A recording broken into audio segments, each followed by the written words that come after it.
Tekrar hoş geldiniz Ahmet Hocam. Merhaba, hoş bulduk hocam. Öncelikle teşekkür ederim. Çok sağ olun. Davetimi kabul ettiğiniz için, bu programda yer aldığınız için.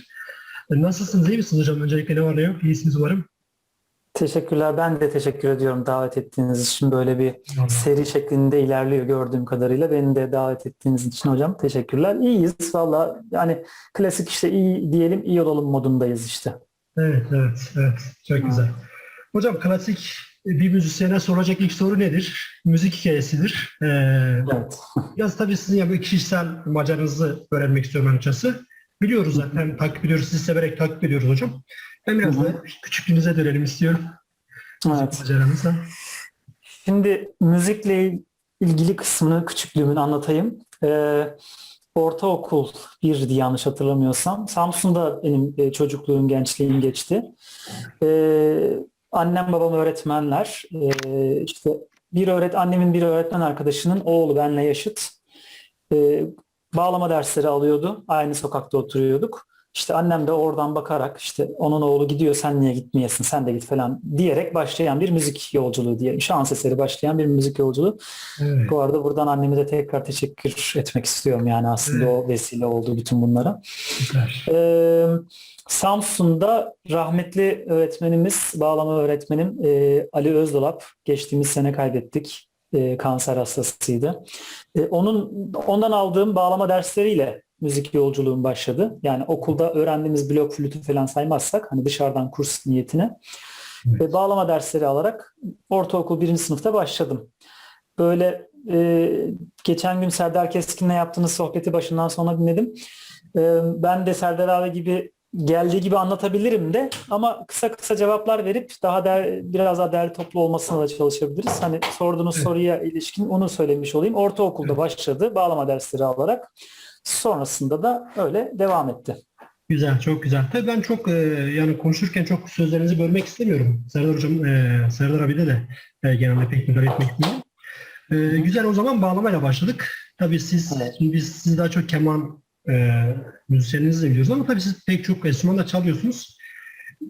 Peki keman ne zaman başladı hocam? Kemana ne zaman başladınız? Şimdi bağlama dersleri Ali Özdolap'tan aldıktan sonra kendimi çok şanslı hissediyorum Ali Özdolap'la karşılaştığım için. Kendisi aslında sınıf öğretmeni emeklisi. Evet, Birden fazla enstrümanla ilgili hiçbirini böyle ciddi anlamda virtüözite gösterecek şekilde çalmıyor ama evet, daha ötesi vizyonu olan bir insan. süper. Benim gibi birçok insana vesile olmuş, doğru yolu göstermiş en azından müzikal anlamda. Ama sadece müzik değil başka hayatı anlamamız anlamında da bize çok yol gösteren bir insandı. Onunla karşılaşmış olduğum için şanslı hissediyorum. Çünkü Samsun'da aslında meşhurdur. Yani çok fazla müzisyen çıkar Samsun'dan. Böyle Tabii. çok başarılı müzisyen çıkar. Çetin Akdeniz de Fakat oradan değil mi hocam? yanlış bilmiyorsam oradan emin olmamakla beraber Ordulu muydu yoksa, pardon. yani çok fazla müzisyen hala hazırda da devam ediyor, çıkıyor. Evet, Fakat hani bir enstrümanı alıp fiziksel olarak bir şeyleri becermek bir şey okey tamam. Öte yandan bir takım hayata dair bir şeyler söyleyebilmek, enstrümanınızla da müziğinizle de bir şeyler söyleyebilmek, hayatı algılamanın bin bir yolu var yani. Bunlara dair bir bakış açısı, doğru bir bakış açısı, en azından bizim okey diyebileceğimiz bir bakış açısını geliştirmek de yine karşılaşacağınız öğretmenler sayesinde oluyor diye düşünüyorum. İşte benim için doğru bir insandı Ali Özdolap. Onunla karşılaşmış olduğum için kendimi şanslı hissediyorum.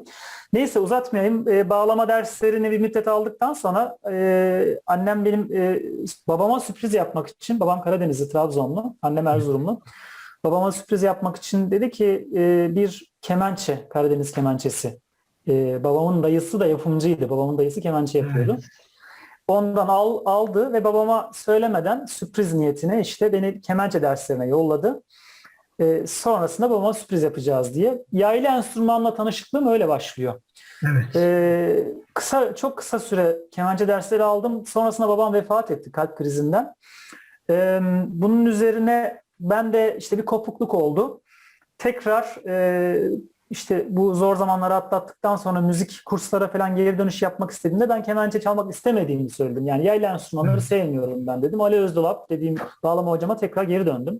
evet. İşte vizyon sahibi dediğim Ali Özdalap Hoca dedi ki ya herkes bir şekilde bağlama çalıyor. Sen de çaldın zaten. Evet. Bundan sonra da çalmaya devam da edebilirsin. Evet. Hazır yaylı çalgılara geçiş yaptın. Gel seni kabak kemaneye geçirelim dedi. Evet. Yani Ali Özdalap Hocam'ın isteğiyle geçtim aslında. Çok da istemeyerek. Evet. O dönem hocam şeyde de Samsun Büyükşehir Belediyesi Konservatuvarı'nda da icra heyetinde koro şefliği de yapıyordu. Dedik sen kabak kemaneyi al, biraz öğren, biraz ilerlet, sonra da icra heyetinde de kabak kemane çalarsın vesaire. Ve o da beni yine rahmetli Ahmet Akın'a yönlendirdi. O da çok genç yaşta kaybettiğimiz hem enstrüman yapımcısı hem müzisyen ve yine hayatımda karşılaştığım çok doğru insanlardan birisi. Bizim de biliyorsun Anadolu Kuartet isimli bir çalışmamız var, projemiz var. Evet. Kuartette viola çalan Nabi arkadaşımızın da babası oluyor. Benim de abim gibiydi Ahmet abi. Onu da yine kötü bir hastalıktan, ani gelişen bir şeyden kaybettik, rahmetli oldu. Ahmet abiye beni yönlendirdi. Ahmet Akın da öyle bir insan ki dükkana geleni parası olsun olmasın boş çevirmeyen bir insan. Yani birisi gelir param yok der, bedava enstrüman verir. Ben hatırlıyorum o dönem işte ortaokul son civarlarındayım. Böyle dilsiz kavalları borulardan yaparlar biliyorsunuzdur. Bu Evet. PVC borulardan, plastiklerden falan. Yapardı, bol bol delerdi. Çoluk çocuğa dağıtırdı. Alın çalın, Aynen. üfleyin. Kim çalabilirse çalsın falan gibi. Bana gittim orada mesela hemen bir tane kabak kemane verdi. Hiç para istemedi. Al sen bunu bir çal dedi. Ondan sonra bakarız falan gibi. Evet. Çok yol gösterici bir insandı. Yani maddi manevi yüce gönüllü bir insandı. Onun da yönlendirmeleriyle kabak kemane derslerim, daha doğrusu ders demeyelim çünkü kabak kemane öğretmeni yoktu aslında. Evet. Bağlamada edindiğim repertuarı kabak kemaneye uyguluyordum. Evet. Kabak kemaneye geçmiş olduk böylece. Ondan sonra üniversiteye gittiğimde kemanla tanışıklığım üniversitede oluyor. Orada da küçük bir anekdotu şöyle aktarabilirim. Üniversitede ben Fatih Eğitim Fakültesi Karadeniz Teknik Üniversitesi'ne ilk başta girdim. Müzik bölümü sınavına. Biliyorsun Evet. hocam şeyler oluyor. Yetenek sınavları. Yetenek sınavından oraya girdim ilk sene. Oraya girince de ben aslında tar seçtim. Tabii. Azerilerin halk müziği enstrümanı olan tar seçtim. Çok eski. Şöyle bir şey. Evet. Şöyle bir şey vardı. Yani kabak kemane çalarken çok yakın arkadaşım şu an TRT sanatçısı olan Serkan Özdemir'le yaşıtız. Beraber hep provalarımız, her şeyimiz birlikte olurdu Samsun'da. İkimizin de hedefi TRT sanatçısı olmaktı. Kendimize rol model aldığımız insanlar vardı. Evet. Ümit Bekiza bağlama sanatçısı TRT sanatçısı. O Serkan onu örnek alırdı. Ben de Aslan Akyol bağlama sanatçısı, kabak kemane sanatçısı onu örnek alırdım falan. Çalışmalarımızı yapardık. Bizi yönlendiren işte Ali Özdalap gibi, yine Samsun'da Murat Camadan gibi hocalarımız vardı. Ben de diyordum ki TRT'ye gireceğim, kabak kemane sanatçısı olacağım. Üniversiteye gelince kabak kemane dersi olmadığı için, kabak kemane öğretmeni olmadığı için orada da bir Azeri öğretmenimiz vardı. Tar çalıyor. Biliyorsunuz Azeriler çok gelişmiş müzik sanat Tabii, konusunda. tabii.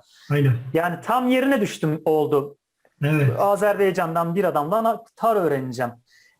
O yüzden ben kesinlikle tar seçmeliydim. Zaten halk müziğinden başka bir şeyle uğraşmak istemiyordum. Klasik müzikle bir alakam yoktu, sanat müziğiyle bir alakam yoktu vesaire.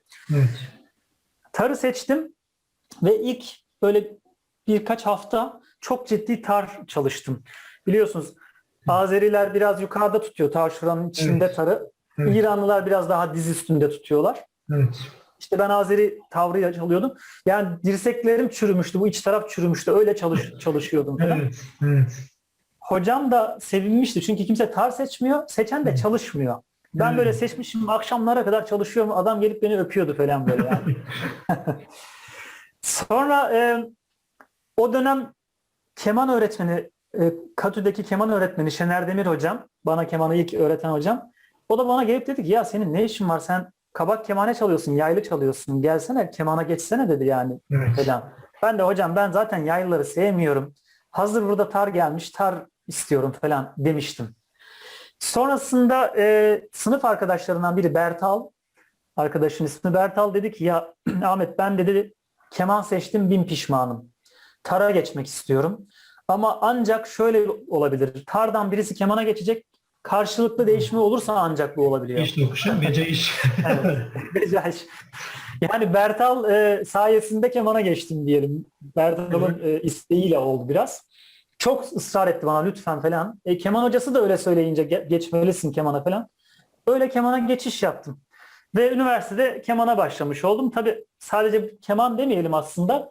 Kemana başladıktan sonra Şener Hocam aslında halk müziğini de iyi bilir, sanat müziğini de iyi bilir ama okullardaki eğitim programında klasik batı müziği var. Evet. Dolayısıyla klasik batı müziğiyle tanışmış oldum ben kemanla birlikte. Bütün hayatım değişti diyebilirim klasik batı müziğini tanıyarak. Evet. Çünkü evvelinde hani en fazla TRT 2'deki pazar programlarında denk Evet. geldiğimiz, çok da anlamlandıramadığımız Evet. bu ne ya deyip geçtiğimiz şeyler falan orada anlam kazanmaya başladı vesaire. Ve ben artık yemeden içmeden kesildim diyebilirim. Yani günde 10 saat keman çalışıyordum. Derslere girmiyordum. Akşam bizim Katü'nün bir güzelliği vardı. O dönem gece de açıktı. Evet. Yani orada yatıyorduk bazen falan böyle sınıflarda. Bazen kalamadığımız zaman gidiyorduk. Benim ders verdiğim bir yer vardı. Trabzon'da Karadeniz Folklor Eğitim Merkezi diye. Orada ders veriyordum. Anahtarını alıyordum. Orada geç saatlere kadar çalışıp orada uyuyordum falan yani. Çok ciddi bir yıl boyunca çok ciddi çalışıp sonra zaten o üniversiteyi bırakıp İstanbul'a geçtim. Burada noktalayayım şimdi. Çok uzatmayayım yani. Keman'a üniversitede başlamış oldum. Evet.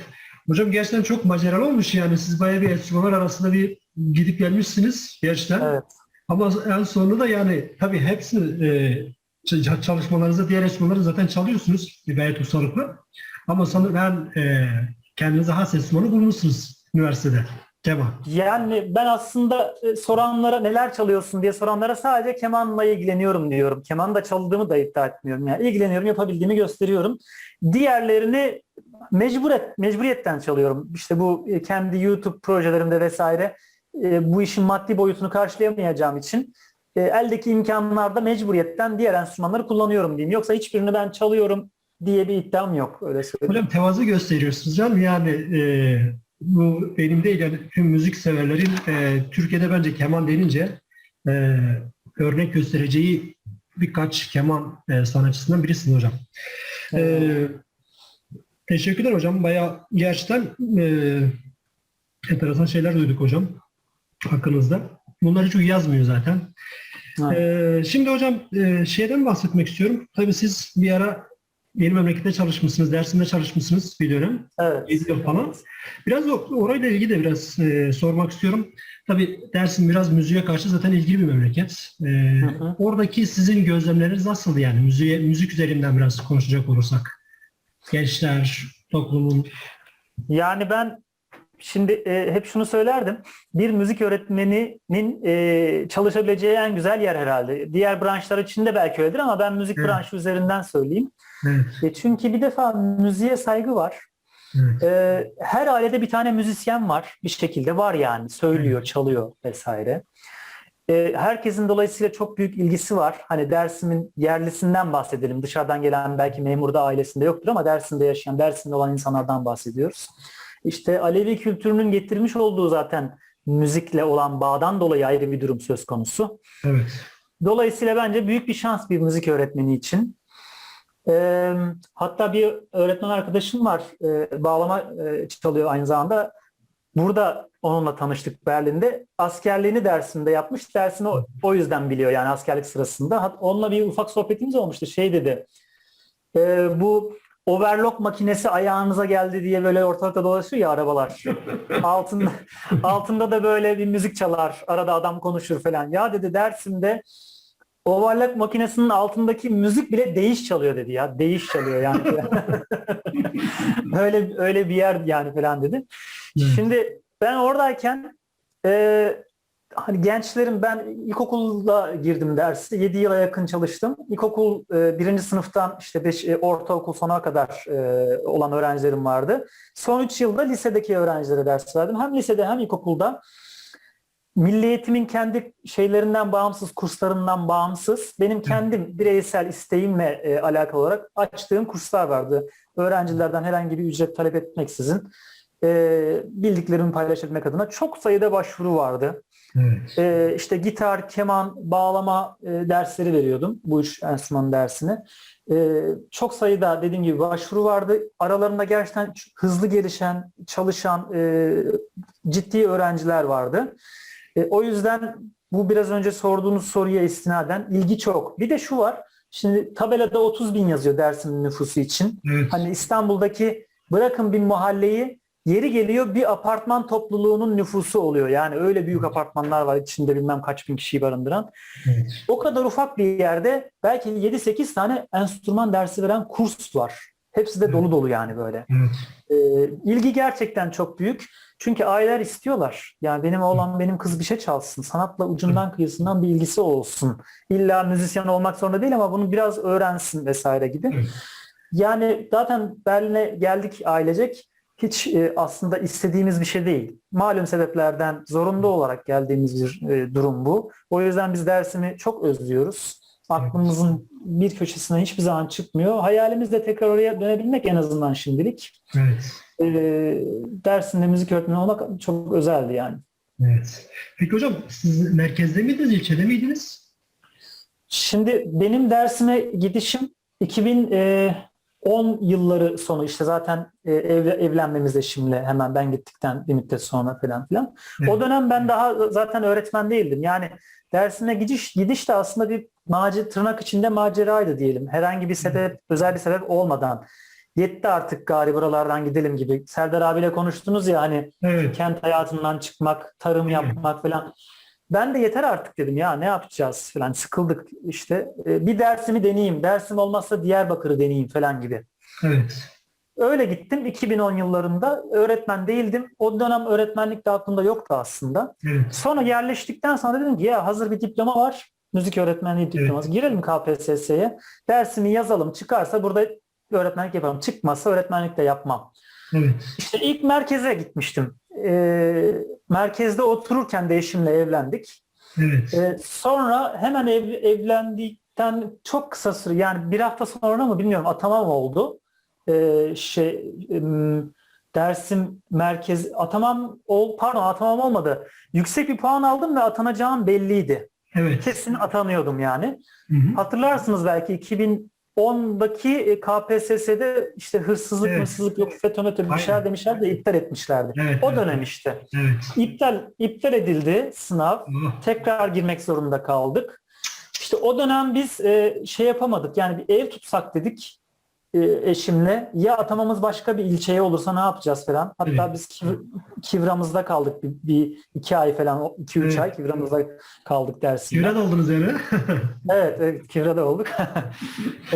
Kivram'a da buradan selam göndereyim. Tipik Allah Dersimliler olsun. gibi.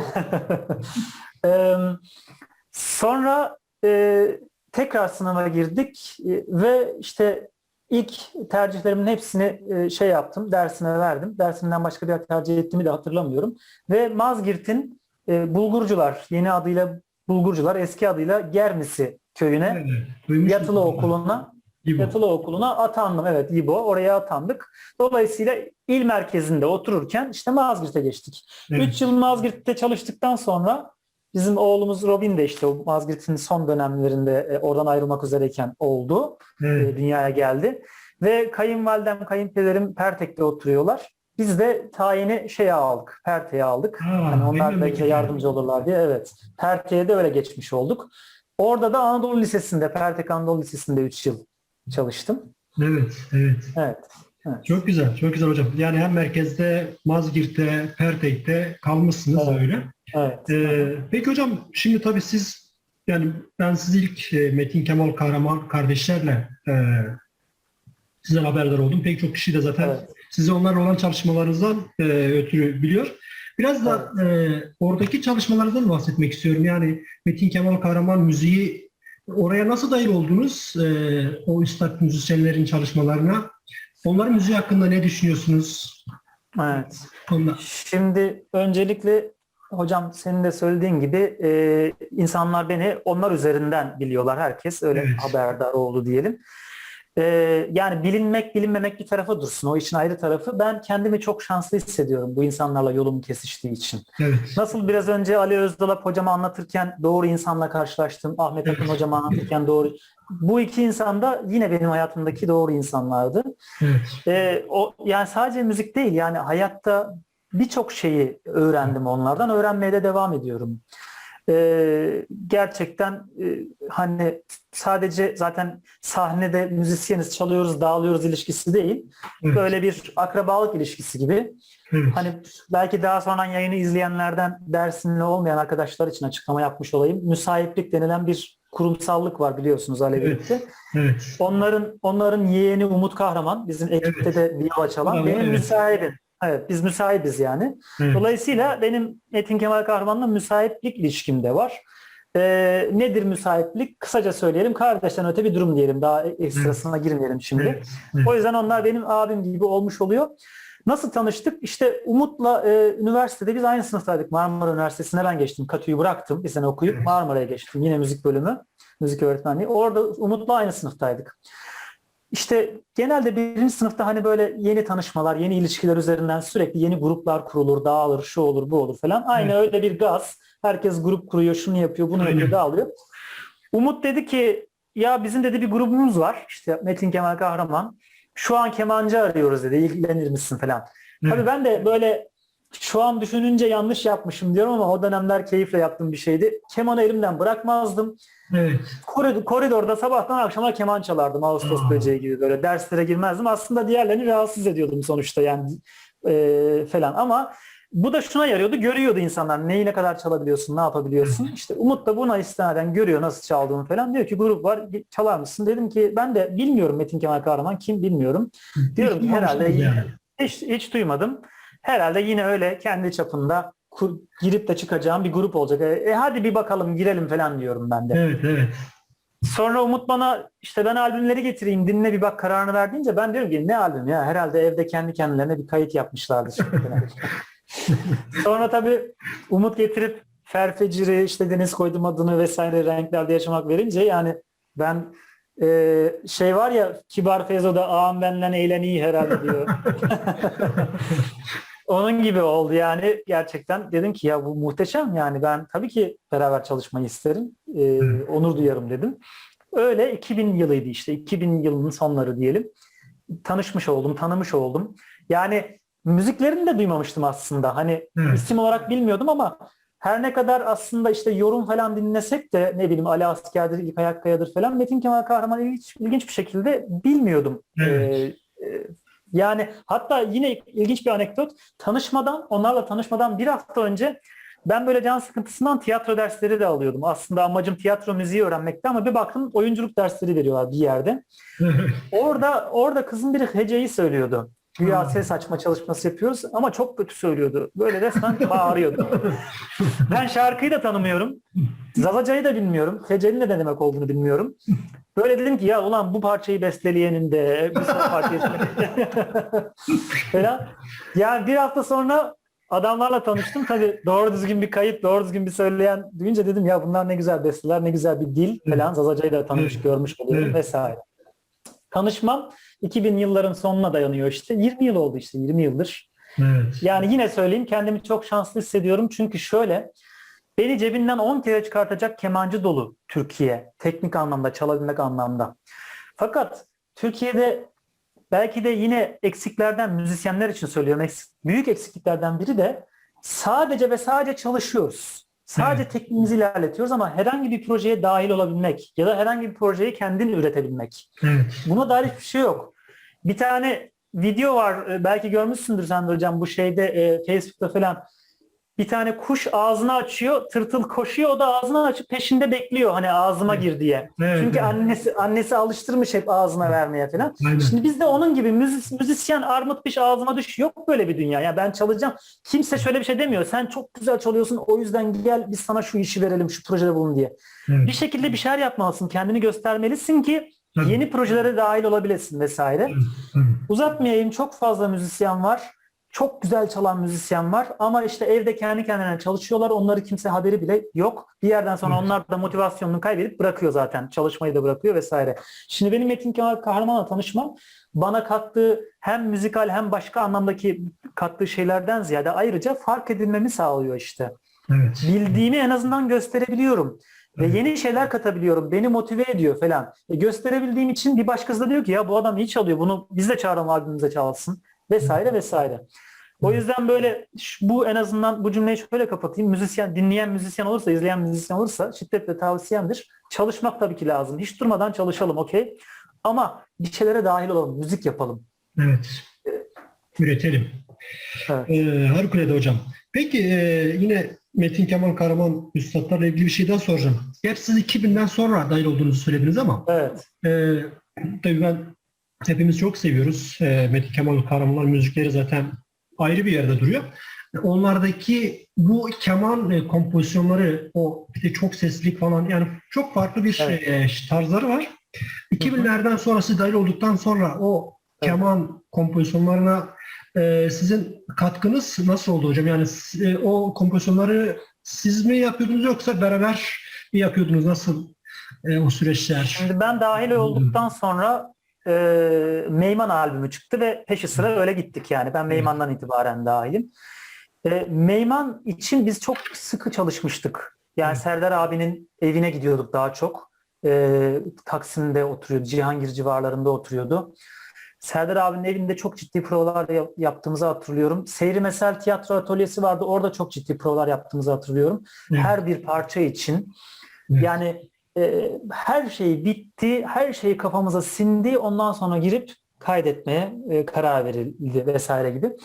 Şöyle ki, diyelim ki bir şarkı ana hatlarıyla mesela melodisi var, sözleri var. Bunlar zaten işte Metin abi ya da Kemal abi bestelemiş oluyorlar ya da sözler başkasına ait olabilir, şiir başkasına olabilir, onu bestelemiş oluyorlar.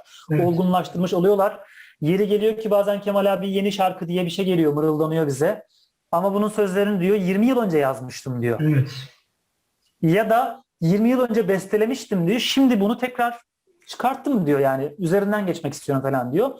Böyle şeyler de olabiliyor. Yani ciddi bir damıtma süreci, bir olgunlaşma sürecinden zaten onların elinden geçiyor. Sonra bir de bize geliyor. Ayrıca biz de üzerine çalışmaya başlıyoruz. Şimdi geldiğinde ana hatlarıyla %95 beste bitmiş oluyor aslında. İşte o hangi akor yakışır, hangi keman partisyonu nasıl olur kısmına biz dahil olmaya çalışıyoruz.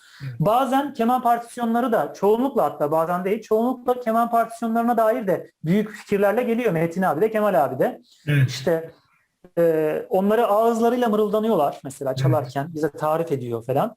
Evet. Ama ben dahil olduktan sonra birçok parçada ben de özellikle Batı müziğinden edindiğim teknik bilgileri de harmanlayarak abi şöyle bir fikrim var, şöyle bak bir dinle falan gibi kattığım şeyler oldu. Olmaya da devam ediyor. Halen şu an yeni şarkılar çalışıyorlar. Oraları bir şarkı atmaya çalışıyoruz.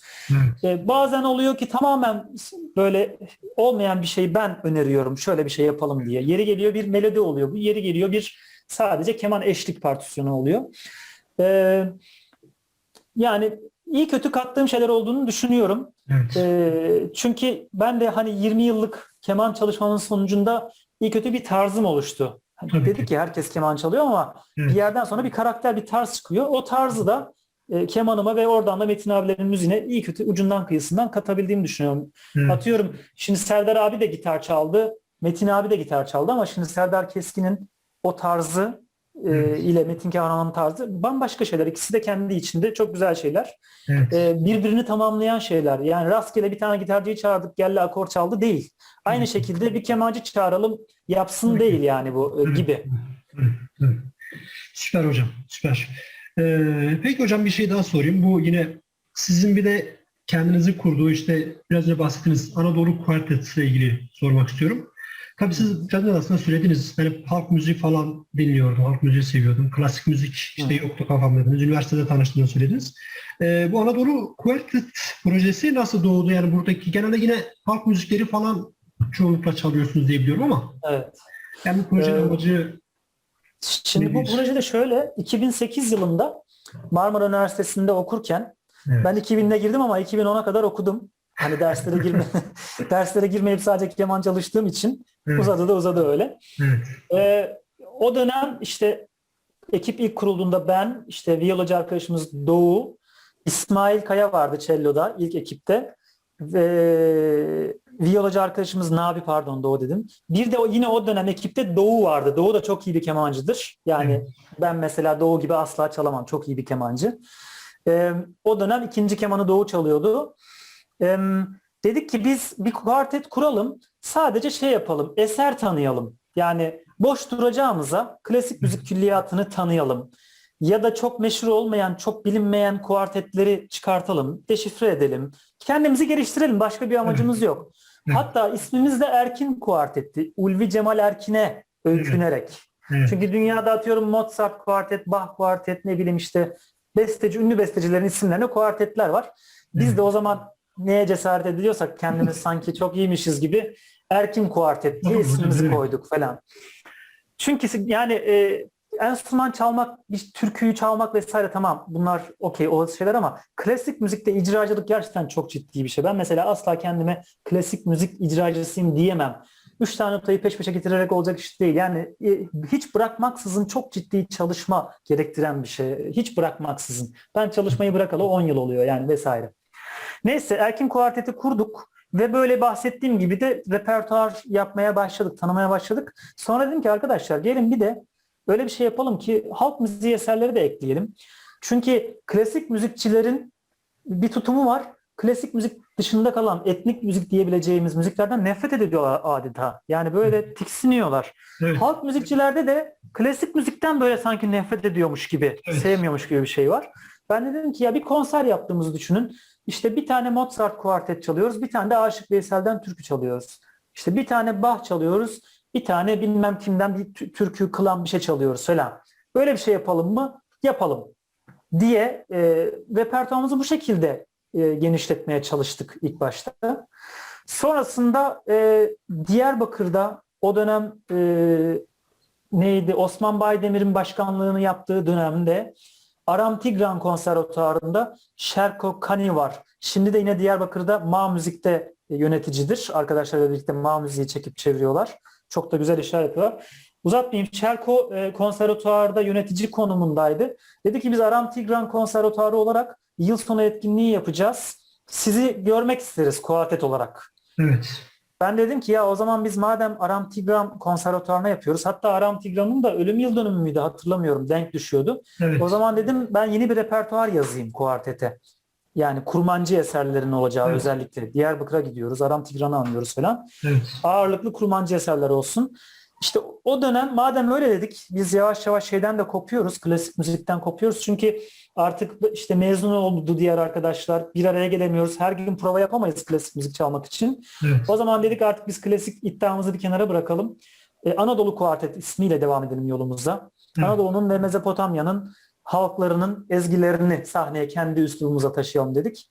Evet. Aslında Şerko'nun o daveti bizim Anadolu Kuartet olarak yeniden şekillenmemize bir ön ayak olmuş oldu. Vesile olmuş. Sevildi, evet sevildi, insanların hoşuna gitti birkaç video paylaşınca, yeni Evet. teklifler geldi. Güzel, biz de istiyoruz falan derken biz de motive etti bu durum.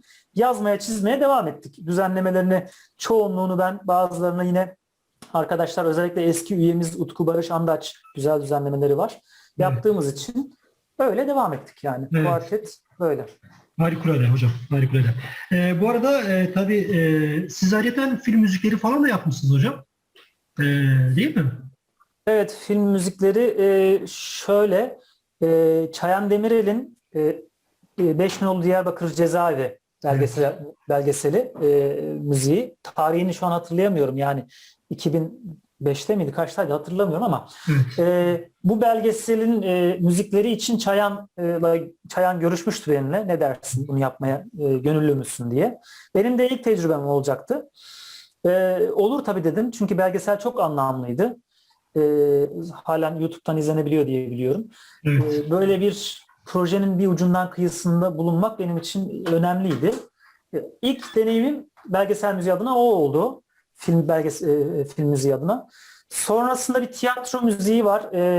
Alişan Önlü Seyri Mesel Tiyatrosu'ndan Zazaca bir tek kişilik oyun, Kao Mıhanet diye bir oyun sergilemişti. Onun müziklerini yapmıştım. Sonrasında da Kazım ve Nezahat Gündoğan, karı koca, bu Evet. biliyorsun zaten Kayıp Kızları. muhtemelen. Dersim'in Kayıp Kızları projesiyle Evet. tanıdığımız ama tabii ki birçok başka projelere de imza atmış. Kitap Evet. olsun, belgesel olsun. İki Tutam Saç biliyorsun yine. Evet. Evet. Ve bunların devamı niteliğinde olan Emoş Gülver'in hayatı üzerinden Hayvay Zaman belgesel filmi.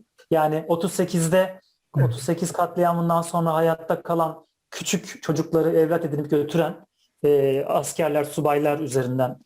Ve o kızlardan biri de, o küçük kızlardan biri de Emoş Gülver. Hatta geçtiğimiz ay vefat etti. Onun hayatı üzerinden aslında tekrar 38 sürecini anlatan bir çalışma. Bunun müziklerini bana sordular, yapar mısın? Ben de elimden geliyorsa seve seve yaparım dedim. Onun da bir parçası oldum. Güzel de bir sonuç çıktığına inanıyorum. Hatta jenerik müziğini sahneye de taşıyoruz. Hayvay Zaman ismi, Hayvay Vaht ismiyle. Sözlerini eşim Burcu Tirgil yazdı. Süper. Ana dili Zazaca olduğu için zaten defalarca beraber izledik. Hani film müziğini yaparken o filmi defalarca izlemek zorundasınız ki hani Evet, yeni fikirler evet. gelsin falan. O duygu yoğunluğu sözlerini yazdı. Ben de besteledim. Sakina Teyna sağ olsun seslendirdi. Evet, O film müziğinde yine Tarajaf arpıyla sağ olsun eşlik etti bazı melodilere. evet. Korona öncesine kadar da sahnelediğimiz bir eserdi Hayvay Vaht. Böylece daha sonrasında başka film müzikleri teklifleri de oldu.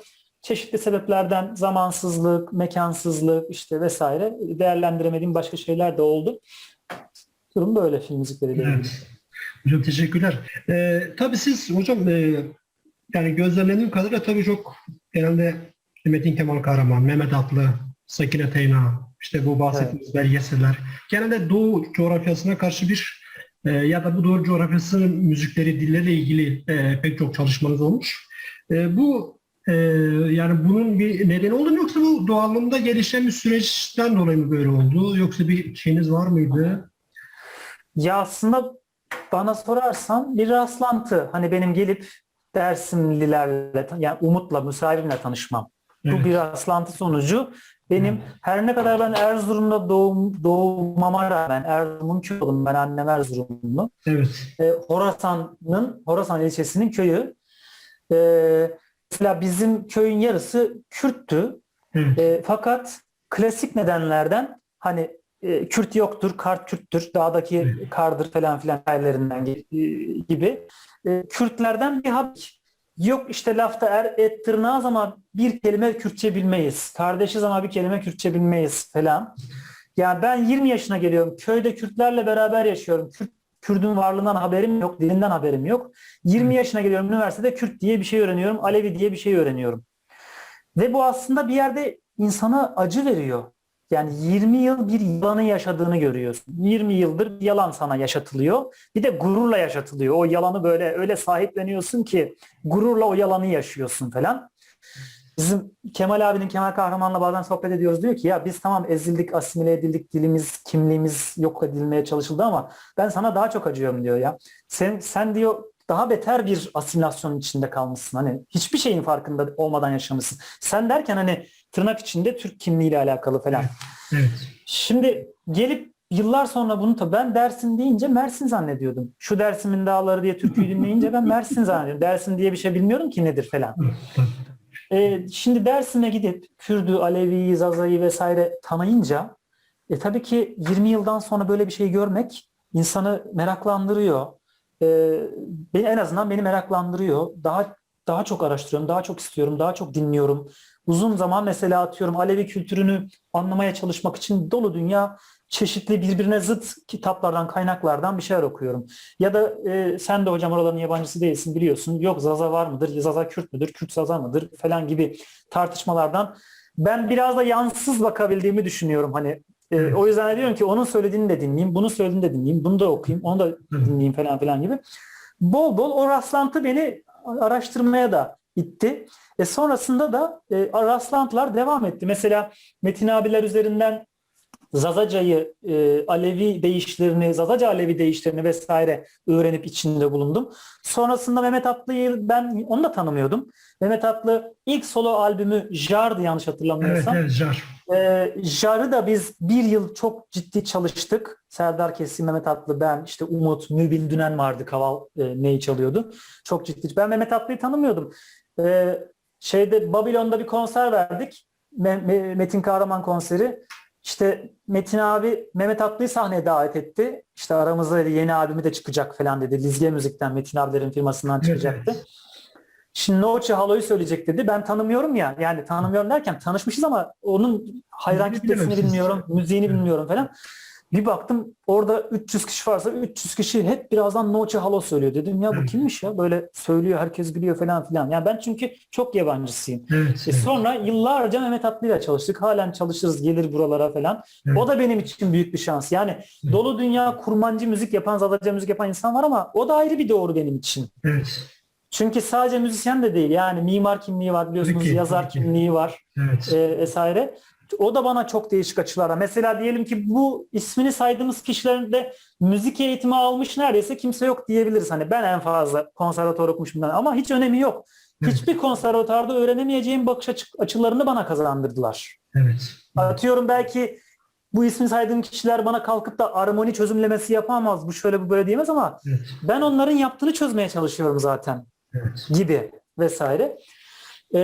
Sonra oradan işte Mehmet Atlı'yla tanıştık, çalıştık. Ne bileyim o arada dolu dünya başka Türk müzisyen arkadaşlarla çalıştık. Grup çalışması olsun. Atıyorum Hivron Nusret arkadaşla yıllarca çalıştık. Halen korona öncesine kadar çalışırdık falan. Rastlantıyı açtı. Ve ben de bu merakım yani aslında şöyle de öz eleştiri verebilirim. Bunca zaman birlikte çalışıyoruz. Hala kurmancı konuşamıyorum. Yani biraz anlıyorum ama konuşamıyorum. Bence çok büyük bir yanlış. Yani bilmem lazımdı, öğrenmem lazımdı. Kurmancı konuşabilmeliydim ben. Zazaca doğru düzgün konuşabilmeliydim bence. Yani çok anlıyorum, bayağı böyle anlıyorum ama doğru düzgün konuşabilmeliydim. Hem Dersim'de yaşamışım, o coğrafyada yaşamışım. Hem de kurmancı konuşamıyorum, Zazaki konuşamıyorum. Bu yanlış bir mesele. Benim adıma bir yanlışım diye düşünüyorum. Öz eleştiri veriyorum. Ama şu da var tabii. Konuşmuyor tabii insanlar. Şimdi dersiniz azıca konuşan bulasın ki sen de konuşasın. Evet, Öyle bir şey de var. Hocam sizin burada da özel eleştiri yapmanıza gerek yok. Yani memlekette yaşayıp oranın insanı çoğu konuşmuyor ne yazık ki. Böyle bir durum var. Hocam teşekkür ederim. Bizi yani kendi hikayenizden bahsettiniz. Sizle ilgili bayağı benim de merak ettiğim şeyler vardı. Bunları sizden duymuş olduk. Yavaş yavaş bitirebiliriz hocam. Yani bitirirken sizden bir eser rica edebilir miyiz acaba? Mümkün var mı? Olursa. Olur tabii. Bir eser çalayım. Bir halk müziği. Evet.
Elinize yüreğinize sağlık hocam. Sağ olun, var olun. Ben teşekkür ederim. Çok teşekkür ederim Ahmet hocam. Hocam çok teşekkür ederim. Tekrar çok sağ olun. Programımıza katıldınız. Güzel sohbetinizden dolayı tekrar teşekkür ederim. Sağ olun, var olun. Eşinize de selamlarımı iletin lütfen. Hemşerime, toprağıma. Oğlunuzu da öperiz. Kendinize çok iyi bakın. Ben teşekkür Görüşmek ediyorum üzere. tekrardan davet ettiğiniz için. Eyvallah. İyi akşamlar. Görüşmek dileğiyle. İyi akşamlar hocam. Sağ olun. İyi akşamlar.